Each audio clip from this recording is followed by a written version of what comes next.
Episode की शुरुआत news दिखाने से होती है, जिसमें हमें बताया जा रहा था कि चाओक ने अब कबूल कर लिया है कि उसने ये सभी न्यूज गलत दी थी, क्योंकि ऐसा करने के लिए उसके ऊपर सोरा और चेयरमैन ने प्रेशर डाला था। साथ ही उसने ये भी कन्फेस कर लिया था कि 14 साल पहले फायर फाइटर किम के केस में भी उसी ने ही रिपोर्टिंग की थी, जो कि गलत थी। ये सब सोरा भी देख रही थी, इसी वजह से वो काफी परेशान होने लगती है। वहीं चाओक इस न्यूज को देखने के बाद हिना को बोलती है कि सोरा सबसे पहले जेल जाने से बचने की कोशिश करेगी। वहीं दूसरी तरफ सोरा कुछ दिनों के लिए कंट्री से बाहर जाने की प्लानिंग कर रही थी, पर क्योंकि बाकी सबको पहले से ही पता था कि ऐसा होने वाला है, इसी वजह से वो सबसे पहले इस चीज को न्यूज में दिखा देते हैं, जिससे सोरा का भागने का प्लान बेकार हो जाता है। इसीलिए वो संडे वाले दिन भागने का प्लान करती है, पर क्योंकि इस बारे में चाओक सब जानती थी, इसी वजह से वो वापस से सबको संडे वाले दिन सोरा की पार्किंग में भेज देती है, जहाँ पर सोरा इना और म्योंग के सवालों से बहुत ज्यादा परेशान होकर उन पर चिल्लाने लगती है। ये देखकर म्योंग अभी तो उसे जाने देता है। आगे चाओक म्योंग तक खबर पहुंचाती है कि अब सोरा किसी बड़ी न्यूज या फिर किसी सेलिब्रिटी की न्यूज से इस न्यूज को कम करने की कोशिश करेगी, और ऐसा ही होता है। सोरा फामा नाम की एक सेलिब्रिटी को ड्रग्स के केस में जेल करवा देती है। जैसे ये खबर यूरी तक पहुंचती है तो वो काफी दुखी होती है, क्योंकि फामा उसका क्रश था। इसी वजह से वो तुरंत सारे सबूत ढूंढती है और फामा को रिहा करवा देती है, जिससे सोरा की मुश्किल और बढ़ जाती है और वो जल्दी जल्दी पागलों की तरह चलते हुए कुछ सोचने लगती है। आप पहले तो वो सभी के ऊपर गुस्सा हो रही थी, क्योंकि उसे कुछ भी समझ नहीं आ रहा था, पर जैसे ही उसके दिमाग में आइडिया आता है तो वो खुश हो जाती है। वही चाओक इना से चैनसू के पास जाकर उसे घूसखोरी से दूर रहने को बोलती है। इसी वजह से इना और म्योंग चैनसू को ये सारी बातें समझा देते हैं, और वो वैसे भी ये सब नहीं करता, इसी वजह से वो बाकी सबसे भी निश्चिंत रहने को बोलता है। अब आगे जब उसके पास कुछ लोग पैसे देने के लिए आते हैं, तो पहले तो पैसे देता है, जो कि काफी सारे थे, और वो कुछ गलत नहीं कर सकता था, इसीलिए वो कुछ नहीं करता। इतने में ही वहाँ पर वाइट जेन वाले आ जाते हैं और अब सब लोगों को वहाँ से जाना पड़ता है। वही हम सोरा को देखते हैं, जो कि काफी गुस्से में आ जाती है और अब कुछ गलत करने की प्लानिंग करती है, जिसके बारे में कुछ क्लियर नहीं हो पाता कि यहाँ पर क्या चल रहा है। पर व्योम उसकी सभी बातें घर से सुन रहा था और वो काफी उदास हो जाता है, क्योंकि वो नहीं चाहता था कि सोरा कुछ गलत करे। अगले दिन जब इना चाओक के पास जाती है तो वो काफी उदास थी। ये देखकर इना भी काफी उदास हो जाती है और अब वो म्योंग के पास जाती है, जहाँ उससे बात करते हुए उसे समझ में आ रहा था कि जब जे म्योंग को जेल में डाला जाने वाला था तब म्योंग को कैसा लग रहा था। इसीलिए म्योंग उसे समझाता है, और वैसे भी आज ये लोग चैनसू के बेटे की बर्थडे पार्टी में जाने वाले थे। अब इसी चीज के लिए म्योंग यूरी से पूछता है, पर क्योंकि यूरी उस पर थोड़ा गुस्सा थी, इसी वजह से वो उसके साथ जाने से मना कर देती है। पर अब वो कांग के साथ चलने के लिए पूछती है, जिस पर कांग एक बार में मान जाता है। ये देखकर सभी काफी शॉक होते हैं, क्योंकि कांग ऐसे ही किसी की बात नहीं मानता था। आगे हम लोग देखते हैं कि पार्टी के दौरान सब लोग बहुत ज्यादा ही खुश थे, जहाँ इना और म्योंग भी सोचने लगते हैं कि काश उनकी भी ऐसी फैमिली हो। तभी हम देखते हैं कि बाहर व्योम आया हुआ था, जो कि चैनसू से कुछ बात करना चाहता था, पर अंदर जब वो सबकी आवाज सुनता है तो वहाँ से जाने लगता है, लेकिन म्योंग उसे देखकर उसके पीछे जाता है। तब व्योम उसे बताता है कि वो चैनसू से माफी मांगने आया है और वो अंदर नहीं जाएगा, क्योंकि वहाँ पर सब अच्छा चल रहा है और वो ये सब बर्बाद नहीं करना चाहता। इस बात को सुनकर म्योंग काफी परेशान होता है। तब वो व्योम को सब बताता है कि उसका नेचर उसे पहले से ही काफी पसंद है, लेकिन वो उसे ये बात जताता नहीं। इस बात को सुनकर व्योम को काफी अच्छा लगता है और वो वहाँ से चला जाता है। आगे हम देखते हैं कि म्योंग जे म्योंग से मिलने जाता है, जहाँ वो उसे सब बताता है।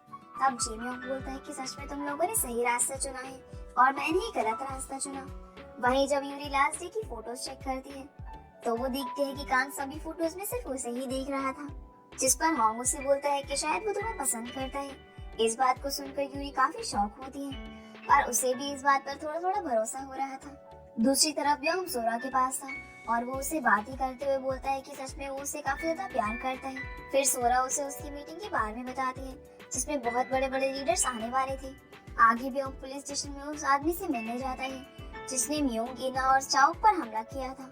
वहीं पिछली रात की व्योम से मुलाकात के बारे में म्योंग इना को सब बता रहा था कि व्योम काफी अच्छा है, लेकिन वो अपनी मॉम की वजह से शांत हो रखा है। इस बात को सुनकर इना बहुत ज्यादा ही गिल्टी फील करने लगती है, क्योंकि वो पहले व्योम के बारे में गलत सोचने लग गई थी। तभी म्योंग को कॉल आता है, जिससे उसे पता चलता है कि उन्हें सोरा की स्पीच वाली जगह पर जाना है। अब म्योंग तो वहाँ से पहले ही निकल जाता है, लेकिन जब हिना वहाँ से निकल रही होती है तभी वहाँ पर व्योम आता है, जो उसे बताता है कि मैं चाहता हूँ कि तुम मेरी मॉम का इंटरव्यू लो, तो मेरी तरफ से उन्हें कुछ शब्द कहो। जिसे सुनकर वो काफी शॉक होती है, पर वो उसकी बात मान जाती है। फिर भी वो अंदर जाता है जहाँ वो ऑफिसर से बोलता है कि मुझे कुछ कन्फेस करना है कि म्योंग, ईना और चाओ पर हमला मैंने ही करवाया था। इस बात को सुनकर सभी काफी शॉक होते हैं और अब ब्योम को अरेस्ट कर लिया जाता है। वहीं जब खबर बाकी सभी लीडर्स तक पहुंचती है तो सोरा के पास कोई भी नहीं जा रहा और सभी आधे रास्ते से ही लौट जाते हैं क्योंकि ये काफी ज्यादा बड़ी खबर थी। इसी वजह से सबको इस बारे में पता चल जाता है और जब सोरा को इस बारे में पता चलता है तो काफी परेशान होती है और साथ ही काफी टूट जाती है। ये देखकर उसके असिस्टेंट और उसकी गार्ड्स उसको उठाकर ले जाने लगते हैं। ये देखकर किसी को भी कुछ समझ नहीं आ रहा था, पर जब ईना और म्योंग को ये पता चलता है तो वो भी काफी हैरान होते हैं। तभी ईना सोरा के पास जाकर उसे बोलने लगती है कि ब्योम ने मुझे आपसे कुछ बोलने को कहा था। तभी ईना ब्योम की बातों को थोड़ा अलग तरह से बताती है और कहती है कि मैं हमेशा आपका साथ दूंगा और मेरे हिसाब से आपको सब कुछ सच बता देना चाहिए जिससे हम लोग सब कुछ सही कर सकेंगे। साथ ही मैं आपसे बहुत ज्यादा प्यार करता हूँ। और इस बात को सुनकर सोरा रोने लगती है पर वो अभी वहाँ से चली जाती है। फिर म्योंग ईना को बताता है कि ब्योम ने ये सब जानबूझकर किया है ताकि वो सारा सच सबके सामने ला सके क्योंकि उसे भी उसकी मॉम के किए का पछतावा है। उसी समय ब्योम म्योंग को कॉल करता है। ये देखकर म्योंग साइड में जाकर फोन पिक करता है और ब्योम के ऊपर चिल्लाने लगता है कि उसने ऐसा क्यों किया। जवाब में ब्योम बोलता है कि मैंने बोला था कि मैं हमेशा तुम्हारे साथ हूँ और चाहे कुछ भी हो जाए तुम्हारे साथ ही रहूंगा। इसी वजह से मैंने तुम्हारी मदद करी और मुझे भूलना मत क्योंकि अब मुझे पुलिस जेल के अंदर डाल देगी और मैं वहाँ पर फोन यूज नहीं कर पाऊंगा। इस बात को सुनकर म्योंग रोने लगता है। साथ ही दूसरी तरफ ब्योम भी रो रहा था। जिसके बाद ईना और म्योंग ब्योम से मिलने के लिए पुलिस स्टेशन में जाते हैं पर ब्योम किसी से भी नहीं मिलना चाहता था, इसी वजह से ये लोग उससे नहीं मिल पाते। तब इन्हें खबर मिलती है कि सोरा पुलिस स्टेशन में 8 बजे आने वाली है और वो वहाँ आकर सबको सच बताएगी। इस बात को सुनकर सभी जगह तहलका मच जाता है क्योंकि उन्हें समझ नहीं आ रहा था कि सोरा ऐसा क्यों कर रही है। इसी वजह से सभी न्यूज चैनल वाले सोरा का इंटरव्यू लेने के लिए तैयार हो जाते हैं। आगे चाओ कीना को बताती है कि सोरा सच में अपने बेटे के लिए कुछ भी कर सकती है, इसी वजह से वो वहाँ पर आ रही है और इस बात को ब्योम भी जानता था, इसी वजह से उसने ये सब नाटक किया। इस बात को सुनकर ईना को काफी दुख होता है। आगे चाओ उसे बोलती है कि तुम्हें सोरा से ही सवाल पूछने होंगे जिससे कि तुम सबको सच बता सको। रात होने पर हम देखते हैं कि सभी रिपोर्टर्स पुलिस स्टेशन के बाहर सोरा का वेट कर रहे थे और चौक म्योंग और ईना के पास आकर बोलते हैं कि सोरा अपने बेटे को छुड़वाने के लिए पूरी कोशिश करेगी। साथ ही वो ये भी कोशिश करेगी वो सबके सामने कुछ ना बोले और तुम्हें उसे जवाब निकलवाने हैं जिससे वो गुस्से में आ जाएगी और सब कुछ बता देगी। जिस पर ईना कहती है कि इससे उसकी काफी बदनामी होगी, पर अभी चाओक उसे इस बात पर ध्यान ना देने को बोलती है। दूसरी तरफ सोरा काफी ज्यादा परेशान थी। तब उसका मैनेजर उसे बोलता है कि आप कुछ भी करके मुंह मत खोलना, जिस पर सोरा हाँ बोलती है। वही चाओक म्योंग से पूछती है कि तुम सोरा से क्या सवाल पूछोगे। इस पर म्योंग पास का सीन याद करता है जब वो अपने भाई के साथ फोटो खिंचवाने गया था, जहाँ पर उसने भी जे म्योंग से सेम सवाल किया था और जवाब में जे म्योंग ने क्या कहा था इसके बारे में हमें आगे पता चलेगा।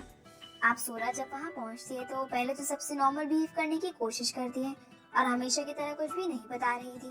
तब म्योंग को जे म्योंग का जवाब याद आता है जो कि बोलता है कि मैं उसे कुछ नहीं पूछूंगा और तुम भी मत पूछना, जिससे तुम उसे बता पाओगे कि वो तुम्हारी नजरों में कितनी गिर गई है। अब म्योंग ऐसा ही करने की कोशिश करता है पर जब सोरा कुछ भी नहीं बोल रही थी तब म्योंग बोलता है कि शायद म्योंग ने ये सब किया है इसी वजह से वो जेल में है। इस बात को सुनकर सोरा गुस्से में आ जाती है और सब कुछ बता देती है और अब वो रोती हुई पुलिस स्टेशन के अंदर जाने लगती है, लेकिन उसकी नजर म्योंग से नहीं हट रही थी। अब उसके जाने के बाद म्योंग ईना से बात करते हुए उसे जे म्योंग की बातों के बारे में बताता है और फिर वो चेंसू को कॉल करके वो केस वापस लेने को बोलता है, जिस पर चेंसू मान जाता है पर वो काफी ज्यादा शौक था। आगे हम लोग देखते हैं कि यूरी जब अपनी रिपोर्ट्स के लिए काम कर रही थी तभी काम सबको ऑफिस में बुलाता है ताकि वो न्यूज के बारे में डिस्कशन कर सके। अब क्योंकि यूरी को लग रहा था कि काम उसे पसंद करता है तो वो काफी अजीब बिहेव करती है और रूम में जाकर बहुत ही बड़ी बड़ी डींगे हाँकने लगती है जैसे कि वो बहुत कुछ कर लेगी। इस बात से गुस्सा होते हुए काम उसे डांटने लगता है, जिसे देखकर बाकी सब भी काफी हैरान हो जाते हैं क्योंकि उन्हें भी ये लग रहा था कि काम उसे पसंद करता है। इस बात के बाद यूरी काफी दुखी हो जाती है। फिर हम देखते हैं कि सोरा पुलिस के सामने सब कुछ कबूल कर लेती है, जिस वजह से ब्योम को छोड़ दिया जाता है। और जब ईना और म्योंग ब्योम से मिलते हैं तो ब्योम उन्हें बताता है कि उसका स्टोर पूरा बर्बाद हो गया, इसी वजह से मैं अब यहाँ पर नहीं रह सकता, तो शायद अभी हमारी आखिरी मुलाकात होगी क्योंकि मैं यहाँ से जा रहा हूँ। लेकिन जाने से पहले मैं ईना के साथ 30 मिनट बिताना चाहता हूँ, इसीलिए म्योंग ईना को ब्योम के साथ छोड़ देता है। फिर ब्योम उसे स्टोर के अंदर लेकर जाता है जहाँ वो पहले काम करती थी। तब ब्योम उसे बोलता है कि उस दिन तुम्हारा बर्थडे था और मैं यहाँ तुम्हारे लिए गिफ्ट देने के लिए आया हुआ था। पर क्योंकि तुम्हारी मॉम के आने के बाद तुम थोड़ी परेशान हो गई थी, इसी वजह से मुझे अपना प्लान कैंसिल करना पड़ा।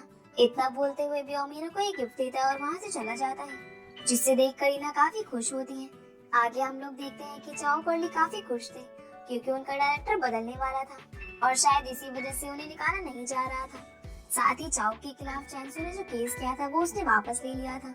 दूसरी तरफ व्योम अपनी मॉम से मिलने जाता है, जहाँ ये दोनों काफी इमोशनल हो जाते हैं। पर सौरभ को अब सच में अपनी गलती का पछतावा था। तब व्योम उसे बताता है कि वो आगे पढ़ाई करना चाहता है, जिस पर सौरभ खुश होकर पूछती है कि तुम किस सब्जेक्ट की पढ़ाई करना चाहते हो। दूसरी तरफ चाओ जब एमएससी जा रही थी तभी उसके पास डायरेक्टर भागता हुआ आता है, जो उससे पूछने लगता है कि उसने बॉस को क्या बताया। जवाब में चाओ बोलती है कि सब कुछ, और इतना कहकर वहाँ से चली जाती है, जिसे सुनकर डायरेक्टर लिफ्ट के दरवाजे पर हाथ पटकने लगता है। और चाओ जाते हुए म्योंग की बातों के बारे में सोच रही थी और वो काफी खुश थी। वही हम लोग देखते हैं कि ईना और म्योंग चैनसू के घर की फोटोज देख रहे थे। तभी वहाँ पर चॉय आ जाता है और जब भी उसे देखते हैं तो दोनों ही डर जाते हैं। पर चॉय उन्हें रूम में ले जाता है और उन्हें बोलता है कि अभी 2 दिन पहले वो ग्रैंडफादर से बात कर रहा था कि मुझे सपना आया जिसमें म्योंग मुझसे ईना का हाथ मांग रहा था, लेकिन ग्रैंडफादर मुझे इस बात पर मारने लगे और बोले कि वो मेरा बेटा है, वो ऐसा कुछ नहीं करेगा, तो अब हम उन्हें कैसे मनाएंगे। और या तो तुम्हें इसी तरह नाटक करते हुए रहना पड़ेगा या फिर सच बताना होगा, लेकिन जैसे ही तुम उन्हें सच बताओ तो कहीं वो बेहोश ना हो जाए, क्योंकि अभी कुछ दिनों से उनका बीपी हाई है। अब इस बात के बारे में सोचने के लिए म्योंग चॉय से थोड़ा टाइम मांगते हैं। इसके बाद रात में म्योंग और ईना दोनों इस बारे में ही सोच रहे थे। तब म्योंग ईना से इस बारे में बात करने जाता है, लेकिन ईना उससे बात नहीं करती क्योंकि उसे लग रहा था कि म्योंग फैमिली को चुनेगा और ग्रैंडफादर को इस बारे में नहीं बताएगा। लेकिन ईना ऐसा नहीं चाहती थी, इसी वजह से वो वहाँ से भाग जाती है।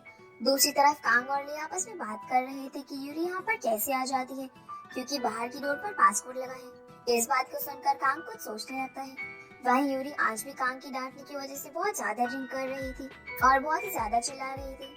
अब वो कंपनी के बाहर जाकर रोने लगती है और वहीं पर लेट जाती है। साथ ही वो अंदर से कांग को बुलाने को भी बोलती है। तब कांग वहाँ पर आता है और यूरी को वहाँ से अंदर ले जाते हैं और उसे हमेशा की तरह सोफे पर लिटा देता है। और काफी ज्यादा सर्दी भी हो रही थी, इसी वजह से वो उसे अपनी जैकेट पहना देता है। तब यूरी कांग का नाम ही बोलती रहती है, जिसे सुनकर कांग को काफी अच्छा लग रहा था। अगले दिन ईना यूरी के पास आती है और ये दोनों आपस में बातें करने लगते हैं। तभी वहाँ पर म्योंग भी आ जाता है, जिसे देखकर ईना बहाने मारती हुई बाहर जाती है। पर म्योंग बाहर जाकर उससे बातें करते हुए बोलता है कि मैंने काफी सोचने पर डिसाइड किया है कि मैं ग्रैंडफादर को सब कुछ सच बता दूंगा, क्योंकि मैं तुम्हारे साथ ही अपनी लाइफ स्पेंड करना चाहता हूँ। इस बात को सुनकर ईना को काफी अच्छा लगता है। पर जब भी ग्रैंडफादर से बात करने जाते हैं तब हमें इनकी बात नहीं बताई जाती। अब कहानी कुछ महीने आगे जाती है, जहाँ पर म्योंग और बाकी सबका प्रमोशन हो गया था। साथ ही ओंग ने अपने ही कैमरामैन के साथ शादी कर ली थी। वहीं जब म्योंग ईना को लेकर ऑफिस जाता है तो हम लोग देखते हैं कि ये लोग सबका इंटरव्यू ले रहे थे, जहाँ म्योंग ईना को बताता है कि व्योम वापस आ रहा है। इस बात को सुनकर ईना को काफी अच्छा लगता है। वहीं इंटरव्यू के दौरान एक आदमी उसी तरह से बोलता है जैसे म्योंग चाओ से बोला करता था और साथ ही टोन भी एकदम सेम थी। तब कांग उससे सच्चाई पूछता है। जवाब में वो आदमी बताता है कि एक लेक्चरर ने हमें सब बताया था। अब इस बात को सुनकर म्योंग समझ जाता है कि वो चाओक होगी। वहीं ईना भी सब कुछ अच्छे से मैनेज कर रही थी। तभी उसके पास व्योम आता है और अब दोनों ही एक दूसरे को देखकर बहुत सारी बातें करते हैं। दूसरी तरफ ग्रैंडफादर और चॉय म्योंग का पर्स घर में देखते हैं, जिसमें ईना और म्योंग की चैनसू के घर वाली फोटो थी, जिसे देखकर ग्रैंडफादर बोलते हैं कि ये दोनों कितने अच्छे लग रहे हैं, जिस पर चॉय उन्हें हकीकत बता देता है। और अब हमें पता चलता है कि ग्रैंडफादर ने पहले भी म्योंग का अडॉप्शन लेटर कैंसिल नहीं किया था, इसी वजह से म्योंग ने फैमिली को चुना था। जिस बात को सुनकर ग्रैंडफादर म्योंग के पास जाते हैं और वो उससे बातें करते हुए बोलते हैं कि वो अपने नाम के साथ रह सकता है और साथ ही ईना के साथ भी। जिस बात को सुनकर म्योंग काफी खुश होता है और खुशी के मारे ग्रैंडफादर के गले लग जाता है। आखिरी सीन में हम देखते हैं कि म्योंग और ईना की शादी हो रही है, जहाँ पर म्योंग ईना को किस करता है और दोनों साथ में जिंदगी बिताने का वादा करते हैं। इसी के साथ ये सीरीज यहीं पर खत्म हो जाती है। तो गाइस ये थी आज की वीडियो एंड आई होप आप लोगों को वीडियो पसंद आई होगी, तो वीडियो को लाइक करके चैनल को सब्सक्राइब जरूर कीजिएगा। तो आपसे फिर मिलेंगे एक और इंटरेस्टिंग सीरीज में। तब तक के लिए गुड बाय।